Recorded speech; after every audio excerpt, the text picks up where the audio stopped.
So, today we're gonna start a new chapter of Class 4 English Unit 1, Chapter 1, that is Wake Up. Wake Up, written by C. Fletcher. जो कवि है इस poem का, उनका नाम है सी Fletcher. Let's recite. Wake up, it's a lovely day. Oh, please get up and come and play. The birds are singing in the trees and you can hear the buzzing bees. यह कवि ये कह रहे हैं कि जागो जागो, ये बहुत ही सुनहरा दिन है. उठ भी जाओ अब और बाहर आकर खेलो मेरे साथ. The birds are singing in the trees. पक्षियाँ पेड़ों में बैठ के अपना गाना गा रही हैं और तुम मधुमक्खियों की भनभनाहट भी सुन सकते हो. बजिंग बीज का मतलब है जो मधुमक्खियाँ भनभनाती है, उस शब्द को बजिंग कहा जाता है. Now next. Wake up, it's a lovely day. Oh please get up and come and play. The birds are singing in the trees.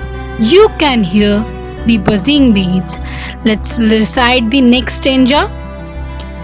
Wake up, it's a lovely day. Oh, please get up and come and play. It's much too late to lie in bed. So hurry up, you sleepyhead. यह कवि कह रहे हैं कि उठो, ये बहुत ही सुहावना दिन है. जल्दी से उठ जाओ और बाहर आओ और खेलो.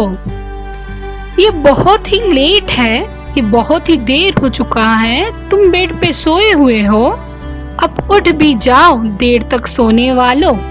स्लीपी हेड मतलब, स्लीपी हेड मीन्स जो देर तक सोते हैं. स्लीपी हेड मीन्स जो देर तक सोते हैं. Next stanza. Wake up, wash and dress and come on out. Everyone is up and about. The cow, the horses and the ducks, the sheep and the tiniest chicken. Chip chip chip. Wake up. यह कवि कहते हैं कि उठो और अपना मुंह हाथ धो, जल्दी से कपड़े पहनो और बाहर आ जाओ. सभी उठ चुके हैं और वह सभी अपने काम में लग चुके हैं. जानवर जैसे गाय, घोड़ा, बतख, भेड़ एंड सबसे छोटा चूजा. टाइनीस्ट चिकन मतलब जो चूजे होते हैं, जो मुर्गी के बच्चे होते हैं, वो भी अपना चिप चिप कर रहे हैं. Wake up. So let's look at the summary of the poem. In the poem wake up by C Fletcher. Wake up किसने लिखा? C Fletcher. The poem is written by C. Fletcher. The children is waking up all his friends who are still sleeping in the bed. जो बच्चा है वो अपने सारे दोस्तों को जगा रहा है जो अभी तक बेड पे सोए हुए हैं. He tells them to leave the bed and come out to play. वो अपने दोस्तों को बताता है कि अपना बिस्तर छोड़े और बाहर आके खेले. The birds and bees are started their routine. जो पक्षी है और मधुमक्खी है वो अपना दिनचर्या शुरू कर चुके हैं. So they too should get up without taking more time. तो अब उन्हें भी उठ जाना चाहिए और टाइम गवाए और समय गवाए उन्हें भी उठ जाना चाहिए, क्योंकि पक्षी और बीज भी अपना काम शुरू कर चुके हैं. The morning is so lovely. कवि कहता है कि मॉर्निंग जो है, जो सवेरा है, बहुत ही सुहावना है. He tells his friend to wash their face and get ready soon because everyone around them has come in action. वो अपने दोस्तों को कहता है कि वो अपने मुंह हाथ धो ले, नहा ले और कपड़े पहन के रेडी हो जाए, क्योंकि सभी जो उनके आसपास है वह सभी जग चुके हैं और अपना अपना काम कर रहे हैं. And all the animals such as cows, horses, ducks, chickens, etc. have waken up already.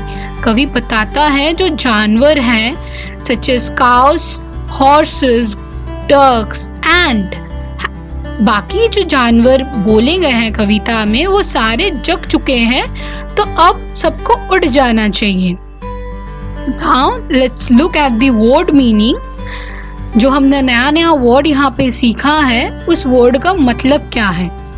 Wake up, wake up means get up। wake up का मतलब होता है उठना। सुबह जब हम उठते हैं उसको wake up कहते हैं, या फिर आप कभी भी नींद में हो जब आप उठते हो उसको wake up कहते हैं। Next, buzzing, buzzing the humming sound of bees। buzzing का मतलब होता है जो मधुमक्खी की भनभनाहट होती है, जो वो आवाज करते हैं उसे buzzing कहते हैं। Hurry up, hurry up means be quick। हम कहते हैं कि जल्दी करो। hurry up का मतलब होता है जल्दी करो, मतलब जल्दी करो, जो करना है जल्दी करो। Lie, lie का मतलब होता है sleeping।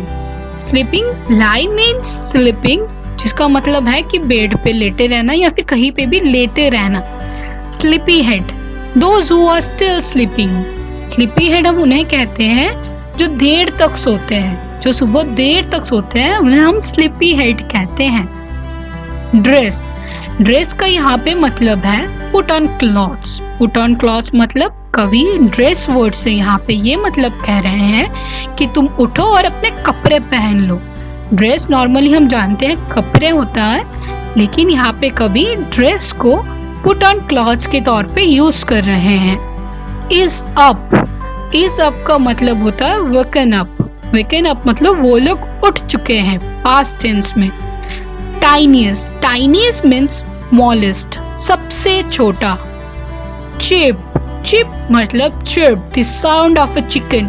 जो मुर्गी के चूजे होते हैं वो जो साउंड निकालते हैं उसे chirp कहते हैं। So, I hope you all got it. Thanks for today.